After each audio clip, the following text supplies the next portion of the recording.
Thank you, Joe. So as the mayor stated, if you don't have these videos, please let us know. And the reason we have shown these videos, there's a purpose, right? So as you can see, they're enhanced photos, there's enhanced video footage, and so we're asking the public to ensure that they can see them. They can see here that you want to focus on the body movements, the way the person moved their arms, the body posture, the way they carry their weight. I think those are important movement patterns that may help you identify this individual, which is extremely important. Another thing that we're going to ask the public is if you have any type of camera system, including Teslas, in your property. And this video that you just saw behind me, it all comes from the residential block of Waterman Avenue, Power, Ives, and Hope Street. And it's those residential areas that we're asking the public to look, if you have any camera systems or any Teslas, like I mentioned, that you look at that footage and that you can reach out to us and please provide us anything that you have. And we're asking you to go back at least a week to do that. And the reason for that is because on Saturday night, the day of, we actually learned that this individual was in that neighborhood at around 10:30 in the morning. We also know in this profession that many criminals will case out an area weeks and days prior. And so it's important for us to ensure that we can have you look at that and help us. And the reason for that is because our offices, our agents, are looking at terabytes of data. And we're looking for a moment that is shorter than somebody taking a breath. It's incredible hard work to do that. And so we're asking the public to assist us with that. The other thing is the tip center. We have been receiving hundreds of tips. However, we're about close to 200 actionable tips that we're still conducting investigations on, which is incredible and is important. Again, keep in mind that this video footage is extremely important to us. And one more thing here, that as a reminder, please remember that the number that we need you to call is 401-272-3121, as well as the link that the FBI provided, which is fbi.gov, Gov, Brown University Shootings. Thank you very much. Thank you, Colonel. Now we'll hear from FBI Special Agent in Charge, Ted Dux. No, thank you, Mayor, and good evening. My name is Ted Dux. I'm the Special Agent in Charge of FBI Boston. On the heels of this tragedy, the strength and resilience of the people of Providence is a powerful reminder of the bonds that unite us. The men and women of the FBI, along with the law enforcement team standing before you, carry the victims with us as we work around the clock to bring the individual responsible for their injuries and deaths to justice. Today, the FBI is working with Brown University to do everything we can to provide services to those impacted by this horrific shooting. The FBI has almost 30 victim specialists, special agents, and analysts from all over the country who are here in Providence to support our survivors, the victims, and their loved ones. The FBI Victim Services Response Team is one of the many specialized FBI assets that have been deployed here to assist. The toll this type of tragedy takes on victims and their families is immeasurable, and we ask everyone to respect their privacy at this difficult time. Thank you. Thank you, Special Agent. Next, Attorney General Peter Nerona. Thank you, Mayor. I don't have a lot to add other than that from my perspective. I think the investigation in a case like this, which is a challenging one, is going really well. On the third floor of this building, there are dozens of agents, detectives, led by Providence Police, prosecutors from my office, working to put together, and what you're seeing is just a portion of what they're working on right now. So they are literally, because I have seen at least part of it, the shift changes late at night. I think Rhode Islanders should take confidence in their work. They are veterans of what they do. They're smart, they're professional, and they're getting the resources from the mayor and the governor that they need, the state police as well, to get this job done, and I'm confident they're going to be able to do that. Just need a little bit of patience, as hard as it is to say that in this really horrible context. Thank you. Thank you, General. Governor Dan McKee for an update now. Thanks, Mayor. And right off the top, we're just making sure that the state is supporting Providence and Brown University, and then working with the FBI as well as our state police and the Attorney General to continue to provide information to the people in the state of Rhode Island. My information is that recently, today, we've met with all the university presidents in the state of Rhode Island. We know that we want to start a working group that will talk about enhancing the safety issues. And you'll see shortly that we'll be doing the same thing in terms of the mental health issues. And I think that's important as I'm out and about. We're hearing a great deal of anxiety coming from families and students and the general public. And that's one of the reasons why our state police has supported the Providence schools with presence as school begins and school ends, in support of the mayor and his efforts to support the schools. Thank you, Governor. We're also joined tonight by Brown University President Christina Paxson. Thank you, Mayor. I want to begin by thanking the many law enforcement agencies who continue to work around the clock on this case. It's very impressive. I also want to thank the mayor and the governor for their continued support. The primary point that I wanted to address before we get to questions is that Brown is deeply committed to the safety and security and well-being of our community. And I've been deeply saddened to see people questioning that. We understand that as time goes on, there is maybe a natural instinct to assign responsibility for a tragic event like this. Anxiety and fear is very natural, but the shooter is responsible. Horrific gun violence took the lives of these students and hospitalized others. And it's deeply sad and tragic that schools across the country are targets of violence. Brown is no exception. We are cooperating fully with law enforcement, and again, we thank the multiple agencies that have been working so hard day and night with increased patrols to keep our campus safe and to investigate this horrific shooting. Thank you. Thank you, President Paxson. I'll give a couple updates on behalf of the city, and then we'll take your questions. First, as has been discussed many times, we continue to have enhanced police presence throughout the city of Providence to help bolster the confidence and provide a sense of additional security to our residents. Today, we were aided by neighboring municipalities in Central Falls and North Providence with supplemental officers. We're grateful to our neighbors for sticking up and standing up with Providence. The state police continues to be an incredible partner, and I thank the governor and Colonel Weaver for their partnership. Providence Public Schools remain in session. Friday is the last day of school before winter break. Spent some time at our schools again today. As has been the case in the past, the schools in the area of Brown are having regular police presence, and because of the assistance of the Rhode Island State Police, we've been able to provide additional police presence and coverage to other schools in Providence, and we thank them for that.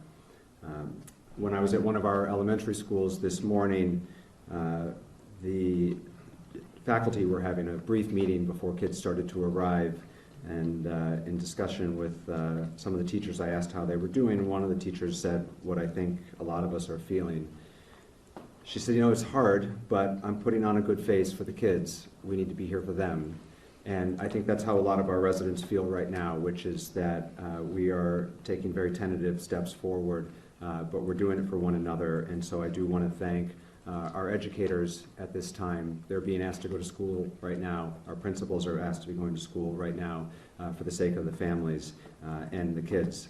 And at that same school, there was a second grader literally skipping to the front door because he's a second grader, and he doesn't know everything that's going on in this scary world right now. And so the strength of the adults has allowed that little kid to skip to school this morning, and so I want to thank all of my fellow residents of Providence for putting on a strong face for the sake of others at this time.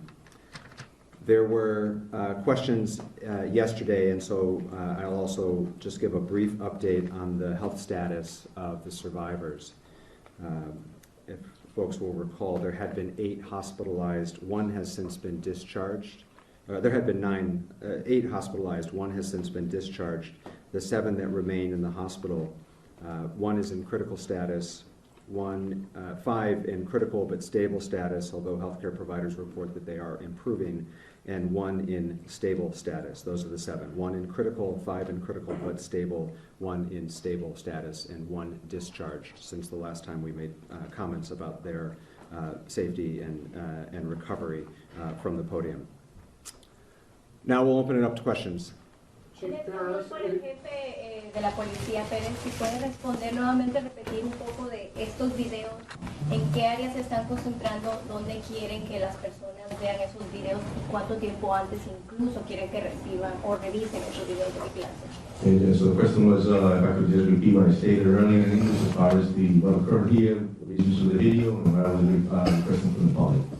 So, estamos pidiendo al público realmente que el video lo que hicimos fue que lo aumentamos para que vean la manera como camina la persona, cómo mueve sus brazos, los movimientos que tiene. Eso es muy importante para que de pronto nos ayuden a que ellos se identifiquen a esta persona, importantísimo.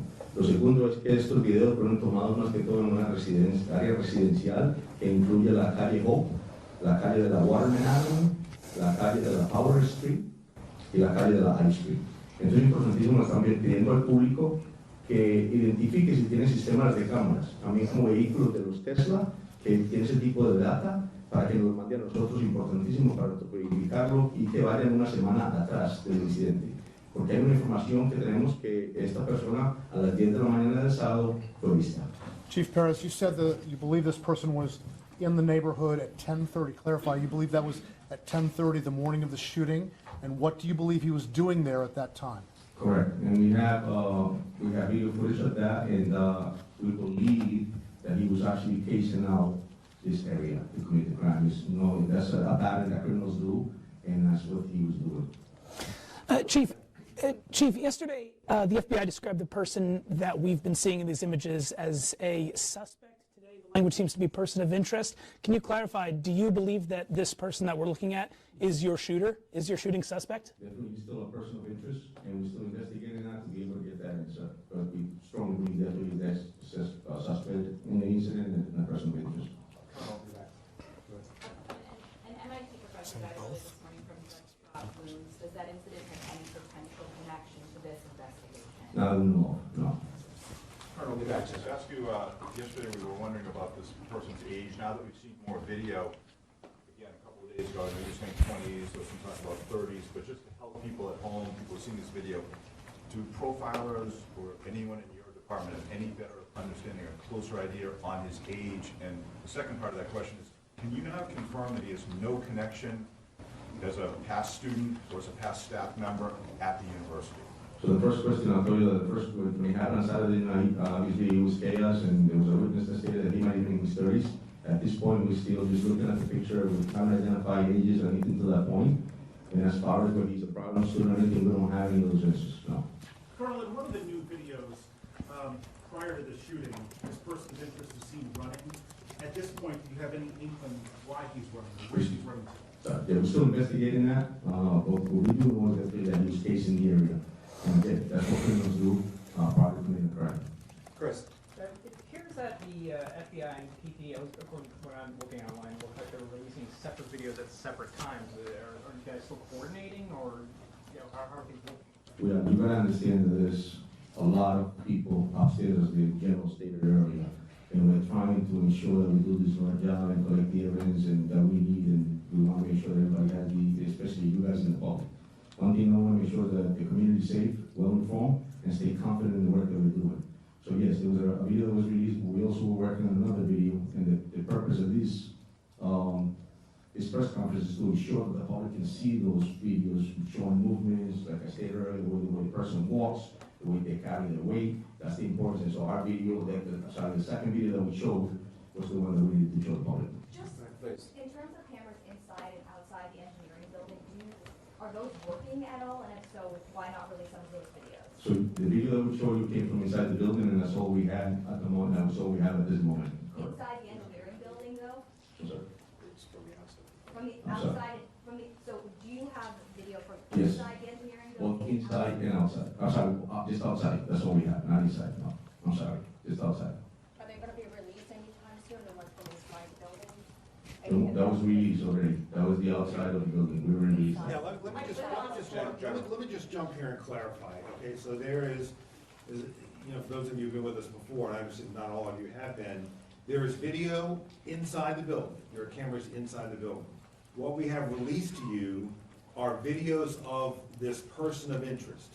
So I want to be clear, because later on there may be other videos that get released in the course of a prosecution, likely will be at some point. They show things like chaos after the shooting. What they don't show is this person of interest, and so that's why we haven't released those videos, okay? What you do have are videos from a camera outside of the Brown building and other cameras from around the neighborhood that the good men and women in law enforcement located and put together in this montage. And to your question, Chris, there are two versions of that video, but the bottom line is they, as I understand it, they depict the same thing, and number one, and number two, the agencies are working very, very well together, as I think the special agent in charge would agree. Attorney General, we've got a follow-up and then we're going here. Just to clarify, there's no clear video of the suspect inside the engineering building.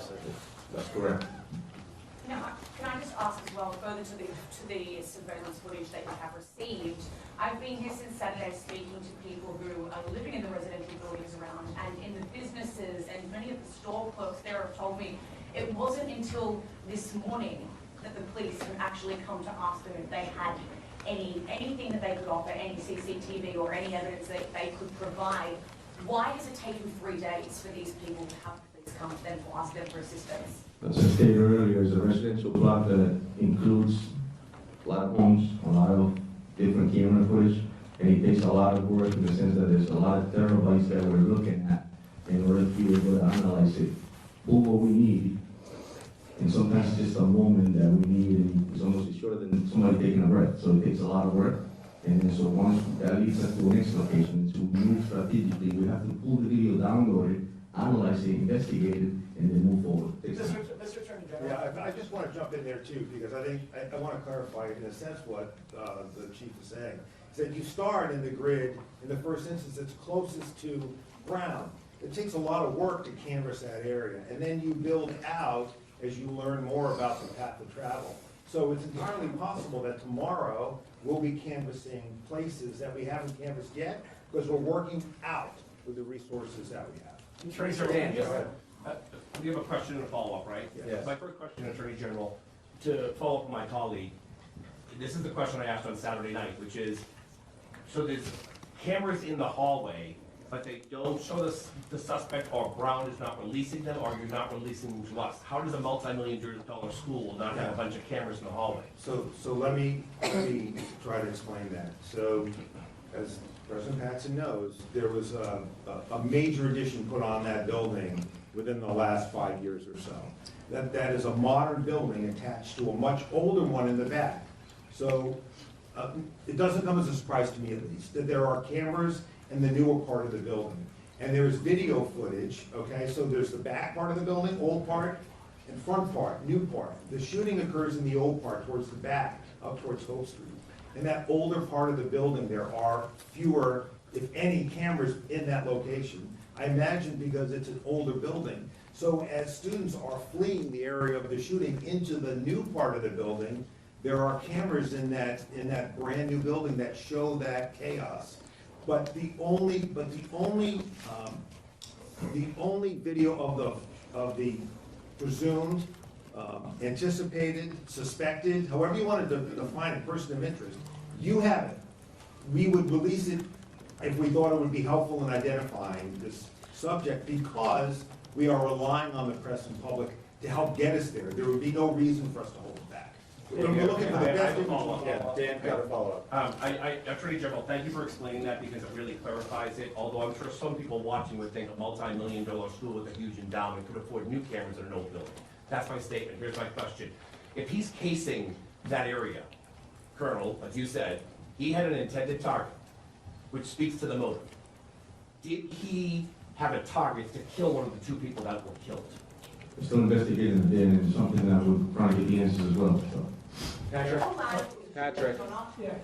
For President Paxson, have you reviewed any communications to Brown before the shooting that revealed any kind of threat of any kind to anyone at Brown? And then since the shooting, I believe some web pages for students or faculty have been taken down. Is that a response to any external threats to anyone in the community? We have been working very closely with law enforcement to provide them with all of the internal to Brown information that they need to do this investigation. It's their investigation, they're the professionals. So we're providing information. We're not in the job of reviewing it for them. I know nothing about web pages being taken down as part of this. It's the first I've heard of it. In the back, yep. You want people to feel safe. Can you say this person of interest is no longer in Providence, no longer in Rhode Island? Are they out of the state? Make any sense at all? I can't speak to the investigation, and if there's a follow-up for either the general or the colonel, I'm sure they'd be happy to answer it. But I'll restate what I've said several times now, which remains true as another day passes. Since the initial call came in at 4:05 p.m. on Saturday, we have not received, and this is now updated with another 24 hours have passed, a single credible specific threat to the area, to the city related to this event, and as far as I know, to the state. And I know that this is a question that many people are struggling with, and it's difficult conversations that I've had with many, many of my constituents, including a very anxious parent this morning. The best information we have is that there is no credible, actionable, specific threat that has occurred since Saturday. And in order to enhance and ensure the safety of our community, we are stepped up law enforcement efforts throughout the city in a precautionary measure, in an abundance of caution, to try to give comfort and confidence to people who have to take the steps forward in their daily lives, who have to take their kids to school, who have to get to work. And that is the honest answer and the best answer we have at this time as the days continue to pass. But Mr. Mayor, with that, can you tell us where you believe he may be? Is he in the state? Is he in the area? That question was asked as well, so Colonel, I'll let you answer that. Yeah, we'll continue to investigate that. That's not, there's no control statements, as the mayor stated, we haven't really received any credible info as far as any other calls for that nature, but I'll tell you that we have enhanced our presence in the city, and we're using every resource we have, and every call that comes in, we're responding to it immediately. Are you working with any neighboring states? It's Pat, so we're working our way across the river. Pat. Pat Ford, Coalition Radio. In a case involving a hit-and-run accident in the vicinity of Brown University that was litigated by the Office of Attorney General in Rhode in 2023, Brown University Police Detective John Remka stated that the university maintains several thousand video surveillance cameras and license plate readers on Brown University campus and surrounding campus. Now, this is in addition, obviously, to the Providence Space Data Center. Attorney General Norada, your department litigates that case, essentially giving your department a thorough understanding of the landscape. Why isn't there more video or metadata, and were those cameras all operational? Yeah, I can't speak to what was operational or wasn't, but I will say this, that, and I've answered this question a few times today, and I'll try to do my best to answer it again. So, somebody reported, maybe in the Globe, that there are 800 cameras or so on the campus. It might have been the Globe. 1,200? But this building is on the very edge of the campus. If you know, I know that building well. I had two sons who spent a good chunk of their lives there. It's at the very edge of the campus. It's not in the heartland of the campus. It's not the green. And there are several greens. It's not any of the three greens, as I remember them. So it's right on the edge of the campus, and where the shooting took place is at the very edge of that building on the edge of the campus. And so, as those of you who know Providence know, you are very quickly into a residential neighborhood, which is why the video footage you're seeing of this defendant's, wrong word, person of interest movements, are pre and post shooting are in that neighborhood. So the building is on the edge of the Brown campus. Where the shooting took place is at the edge of that building, and then you're very quickly into a residential neighborhood. There is no footage I'll try to say it again. There's no footage that depicts this individual that would be useful in identifying him that we have not released to you. And I think you can tell from, frankly, the not very helpful quality of the initial footage that our standard is pretty low. If we thought it was at all helpful, we would have and will release it. John, follow-up question, real quick follow-up. Colonel, Does Brown University or the federal government employ Stingray or any other mass surveillance equipment in and around the Brown University campus? And again, remember that the Brown University detective said that these applied and said that these cameras extend in the neighborhood. So the other question is, does mass surveillance by Brown University end at campus borders, or is there anything in the Thayer Street community, downtown area, or anywhere else in the community? You asked me this question last night, Pat, and I don't have any knowledge of those systems. Respect the mayor, I'm not asking you, I'm asking the Attorney General or the FBI. Okay. Yeah, there's no mass surveillance. Well, first of all, I'm not sure what mass surveillance means, Pat, but by any standard, I wouldn't describe it as mass surveillance by Brown University. There are cameras that they have in place in an effort to protect their students. And unfortunately here, given location, given age of building, we just don't have additional video footage. Trust me, I wish we did, but we don't. And so we're doing everything we can to find additional footage from the neighborhoods, reinvent his path of travel, and continue to canvass for either people who may have seen him, encountered him, or who have video evidence that could supplement what you already have. John. I have a question for Agent Dox of the FBI. Agent, so this happened Saturday night, and then last night you have an MIT professor. I know the question was asked, but this has to work. What we see on this video is seemingly someone very cautious, almost like a professional, kind of like the DC pipe bomber that is circling several times. What information do you have? That MIT Jewish professor in Brookline was basically executed. Do you have any intelligence of that person was operating at? You know, it's interesting. Colonel Noble reached out to me very early. Their lead on that particular incident. He made sure that if there's any intelligence, any information in which is connected to what we have here, that they would share that. At this time, there seems to be no connection as it relates to that particular incident. What, as a FBI agent, well, what do you see in that individual who's walking? For example, you know, he's walking with his arms behind his back, and I've seen people talk about that sounds like a young kid on a campus. That scene where he's, you know, walking, that's something more either European or Middle Eastern. What do you see so far in this video that we see of the suspect or a person of interest? You know, I think the Colonel articulated in a sense what they see. I say from an FBI perspective, we have individuals that can hypothesize on that, our behavioral analysis unit, and those type of individuals. I would say I would be, I think, getting a little ahead of things if I give you kind of an inference of what I see in that particular behavior. It can mean a lot of things, to be truly transparent with you, and to get into the mind of an individual that would commit such a heinous act.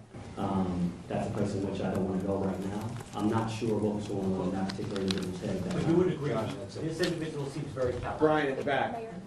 President Paxson, clearly as you stated, the shooter is to blame, but you're hearing a lot of questions about the lack of cameras. You mentioned, you've heard some of the criticism. What is your response to parents as well who said they pay a lot of money to keep going around requesting the cameras, why the sirens didn't go off? Do you believe that Brown had the precautions and safety measures in place before the shooting that were appropriate and necessary? I do. And in fact, I'm glad you mentioned the sirens because I think there's been some misinformation about that. We have two security systems that we can activate in time of an emergency. One is a system that sends out text messages, phone calls, emails, and it was activated within minutes of the incident. Those messages went out to 20,000 individuals, so all alerts. We also have a system of sirens. There are 3 sirens placed across campus. Those get activated when there is a broad-scale emergency and we want people to rush into buildings. In the case of an active shooter, activating that system could have caused people to rush into Barrison Hall. So that's not a system that we would ever use in the case of an active shooter. So, Just to follow up, it does say on the website when it was launched that it is for an active shooter. So it depends on the circumstances and where the active shooter would be, but you don't want to ever get people rushing into buildings that might be the site of an active shooting. That's my understanding. Go ahead, sir. Do you have any evidence that suggests that the victim, Ella Cook, may have been targeted? No, not at this point. Yeah, To Perez, question over here. You mentioned you have over 200 tips. Miss, we're working our way across, I'm sorry. Go ahead, Tom. Attorney General Norona, what are the characteristics of the guy in the first video that makes you believe that he's also the same guy in the video that was released yesterday, and then a follow-up for President Paxson? Yeah, look, I think that that is an analysis that has been done by the agents and the detectives. A lot of factors are going into that. A lot of it is being able to, and as I just saw upstairs, a really terrific job of tracing movements, and when you put movements and times together, it's easy easier perhaps is the best word, to identify them as the same person. Now, look, there are no absolutes in any investigation, and I'm not about to make absolute statements in this one either, but that's the general reasoning for why we included that. Just a follow-up to President Paxson. Right now, school break is pretty much underway for a lot of the university students. Have you met with your police department and board of trustees on how you're going to secure the university going into the second semester? Are you making any changes to the way you guys operate? Well, right now, we have been, the campus is emptying out first, as you said, but we still have staff and faculty and graduate students and international students who will remain on campus during the winter break. So it's still open. And right now, our focus is on getting as many sort of boots on the ground, people in cars. We have been really fortunate that the city and other municipalities have people who are helping us. People from the state. We also have security that we brought in from outside. I think over 60 people today were patrolling the campus. I was on campus walking around, and I couldn't turn around without seeing a security person. So we will continue that for as long as we think it's necessary. And right now, the campus feels very secure. So no Thank you. changes? Steve, I'm sorry, I missed you. No, okay. If someone were, Providence resident were to see someone who matched the description of the person of interest, how would they be sure that they weren't dealing with a federal ICE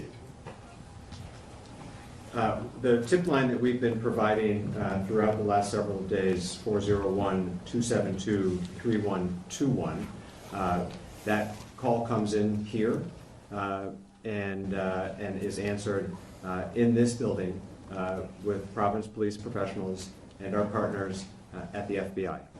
That is who's manning the phones, that is who's processing the tips, and we are encouraging anybody who has relevant information to please use that tip line, and they should know that that's who's on the other end of the phone. And again, if you have relevant information or information that you think might help us with this investigation, we encourage you to call. But are there anything that can be differentiated between this person and an ICE agent who would be matched up walking through town and not be approached by the police in the same way this person was?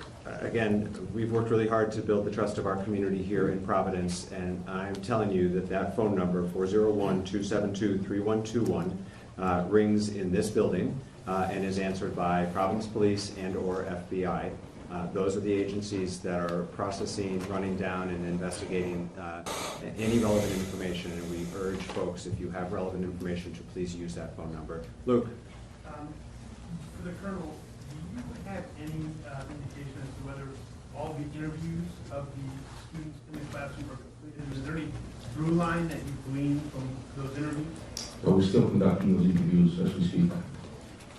Go ahead, please. You mentioned that you have no idea if the shooter is still in the area. Have you been working with any law enforcement agencies in other states that are nearby?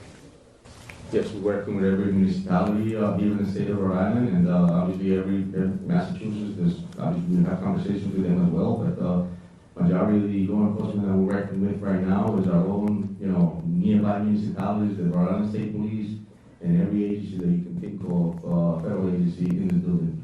Chief, We have conversations with them, but no, they're not here now. If I could just jump in here, what's really critical first is that we identify who the person is. You know, once we identify who this person is, I believe we'll be able to locate him. It's very hard to hide in this country. But until you have a name, which is why we're working so hard to identify him, it's not particularly productive to reach out to law enforcement across the country as who you're looking for, because we don't yet know who we're looking for. So that's why we have to identify the person. Once we've identified him, you know, we'll know more information about where he's from, and who his friends are, and where he might go. So those are the things that we can do once we have an identification of this person. And that's why the team now is laser focused on identifying who this person is in this video. Amen. Question. I just have a question for the chief. Just following up on another question that was just asked, I'm glad to hear that some of the students are beginning to recover. How many of the students who were inside the building and also outside have detectives been able to interview, and have they elaborated on anything this man said? Allegedly, he yelled something in the classroom before opening fire. Did he appear to be wearing a bulletproof vest, and that's why he appeared bulky? It's a good amount of interviews that we conducted. We have re-interviewed several people. And so I just want to, as part of the investigation right now, we'll continue to investigate, we'll continue to speak with them, and like the general stated, listen, we're just trying to build the case here and make sure that we can move forward and continue the progress as we're doing, but the interviews are still being conducted. Colonel, the fact that he was... They haven't elaborated exactly in what this man, if he did say anything, what he was yelling. Yeah, no, I don't have that info now. Straight back, sir. What do we know about the path of the shooter as they left Ferris and Holly, and where did we lose sight of him? So his movements were all in that residential block that I mentioned, between Waterman Avenue, Howard Street, I Street, Hope Street, because all that block, the whole residential block that I just mentioned is where his movements were, and obviously that's where we lose sight of him somewhere around Government Street. This is after the shooting, Chief? In the back there. Correct. To that point, at any point, will there be kind of like a map put out as to which cameras you're seeing him on, to kind of give an idea to the public of maybe my camera's there, maybe my Tesla's there, like you said? Correct, great point, and something that we talked about just before I came down here, to be able to release that map as well. Chief. Alex. For the colonel, do investigators know how many shots have been fired that can you tell us that? So in our forensics unit, and obviously with the FBI as well, they're all there, and there was several rounds of fire inside the building. And just another follow, the image today of the person of interest, they have a satchel. Is it known if there were additional weapons in there or magazines of some kinds? No, that's all we know, that it was just that one weapon that I mentioned the other day. Go ahead. Yeah, this might be a question either for President Paxton or the Colonel here. I wanted to follow up on the scrubbed internet pages that were mentioned. There's a lot of misinformation out there. There's been a lot of speculation about what those scrubbed pages might mean. Can you help fact check, give us some information today about what this scrubbed individuals, about one very particular individual, does it have any connection to do with the shooting? As I said before, I have no knowledge of any scrubbed pages. You can follow up with our communications office if you want to get more information maybe tomorrow, but this is the first I've heard of it. So I did, and then they directed me to Colonel Perez. Do you know anything about? I do not know. Colonel. Right behind, yes. Hi, una pregunta para el coronel. ¿Qué es lo que ustedes ven en la descripción, en el lenguaje corporal de esta persona que nos hace pensar que es una persona de interés? He hablado con personas de la comunidad que tienen cierta desconfianza porque ya liberaron a una persona que también era de interés. ¿Qué hace a esta persona la que podría ser? Yes, the question is, what makes this person one of the suspects that we had as a priority, and since we have released somebody already in the past, what makes this person the subject? So, la respuesta realmente es que tenemos muchas indicaciones que este individuo es el que cometió esta tragedia. Y entonces, estos videos que mostramos es por esa razón. La investigación nos está llevando a ese progreso a determinar que esta es la persona. Por por demasiadas cosas que vamos a seguir investigando. So the answer is pretty much that there's a lot of leads that we have here that identify this individual as the person who committed this tragedy, and we have enough to be able to move forward in progress, and we're very confident that that is the individual who committed the tragedy. You have one follow-up here? Or you go ahead, please. I'm sorry. ¿Por qué no llamarlo sospechoso entonces? ¿Y qué le dice la comunidad que está angustiada? So I don't call him a suspect, and what we told the community is nervous. So la respuesta es, ¿verdad? Estamos llamando a una persona de interés, ¿verdad? Porque necesitamos crear un caso para poder llevar a la justicia y presentarlo al fiscal. Y le decimos a la comunidad que realmente está en un trabajo, y esta es una prioridad en este momento y una responsabilidad de que pongamos el caso completo para poder llevarlo a la justicia. Colonel, you said that he was casing. Here, Mayor, with your permission, I want to come back to your question about that name. And I know the name that you're asking about because a member of the media asked me about it. I am familiar with it. I wasn't familiar with it when the media member asked me about it. I think it was either CBS or NBC. I asked my team about it. I think this is an area where caution is really necessary. There are lots of reasons why a page might be taken down, particularly if there's chatter out there about, to your question, Amanda, about words that were spoken. It's easy to jump from someone saying words that were spoken to what those words are, to a particular name that reflects a motive targeting a particular person. That's a really dangerous road to go down. Really dangerous. If that name meant anything to this investigation, we would be out looking for that person. We would let you know we were looking for that person. You know, again, I think it's just a really dangerous road to go down. I know that in today's age, there are lots of things that people read into things. It's just a dangerous thing to do. And I would leave it to us to identify persons of interest and let us run them down. What the public can do for us today is help us figure out who this guy is. And we hope to have more information out that will help you do that, help us do that. Colonel, you follow up here. I do.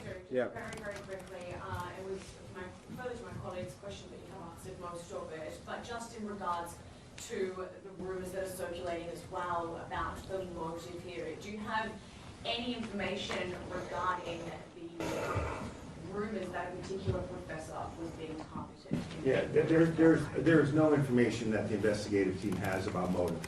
Zero. There's nothing about, even if taking at face value what one or two witnesses may have said about what something was said, okay, and there are many witnesses that say nothing was said, there's nothing about what we know was perhaps said that indicates any kind of motive that is related at all to ethnicity or political outlook or culture. There's nothing at all that we know right now about that. And I think that is a dangerous road to go down, particularly in today's environment. Patrick has a follow-up. Is the fact that the satchel is in some videos and not in others, and his disappearance around Governor either indicate that there's a vehicle involved or one of the houses involved, and he picks up the satchel or gets off the satchel? What does that tell us, the fact that it disappears if there's a vehicle? So the actions were criminal, pretty much. I'll tell you that you're right, and that's something that we're looking at. As you can see in the video, the satchel's on, sometimes not on. There's a heavy coat on. He has something in front of his abdomen. He could have hit this satchel, and something the instance that we have, we'll continue to investigate. It's complex, and we'll continue to investigate as we go. Chris has got a follow-up. Chris has got a follow-up. Chris has got a follow-up. Are you assuming, like in Lewiston, Maine, after 4 days, the suspect had taken his own life? So if you just step to the microphone, are you assuming right now that you're showing these videos that this is a suspect after 72 hours that's still alive, or do you have dogs and thermal imaging from helicopters overhead that are looking for a person that's taken their own life? Yeah, we use a lot of resources. As soon as we get a lead, we continue to follow through with it. Investigation, I mentioned the other day, they start here and they lead in a different direction. So we're there. Yes, you're right. We use dogs. Yes, if we have a lead on something and we think that we need to go back and search it again, we need to re-interview, we're doing all that. Chris, you got the last question. Go. This is for Colonel and the AG. The mayor had noted the Boston Globe podcast that there were setbacks earlier in this investigation. Would you also say that initial detention with that first person of interest, would you also categorize that as a setback? Well, you know, the mayor and I agree on nearly everything. But we look at this case maybe from different backgrounds and experiences perhaps. Certainly the mayor has had many great experiences that I've never had, leading the city, for example. Well, I would not characterize it as a setback. The way I would characterize it is, it was a lead that had to be run to ground. And the person, as that lead was run to ground, there was an initial period where that lead looked very promising. But there was still physical evidence that had to be analyzed. And once it was analyzed, it was clear that that person was not a person involved here. But that's not unusual in investigations like this, and that's happening as we speak. We are developing people of interest, and you know, some we quickly rule out, others we quickly rule in. And when I say persons of interest, people that could be this guy based on other evidence. So I would not view it as a setback. I mean, I think, frankly, the police work there and the analytical work that would have to be taken out of state and brought back very quickly was very well done. Certainly was it a disappointment for those of us who hoped we could wrap this case quickly for the benefit of the Brown community and the people of Providence who are out in the police. But I don't know that I would use a setback, but I think, you know, maybe those words don't, maybe what I'm saying is not all that different from what the mayor said. But I look at it as good police work while other work was going on. Colonel, We will be back tomorrow with further updates unless there is a meaningful update. Again, if you are not yet on the press list, please see Camille or Julie to my left, and they can add you to the list. Thank you all very much. Mayor, first of all, could you, on the posting from the FBI, it says that there's a second individual. Is there a second individual or no? Colonel, we believe he was local. We think he was casing it out. He was local or not local. No, still investigating that. Okay, I need to track.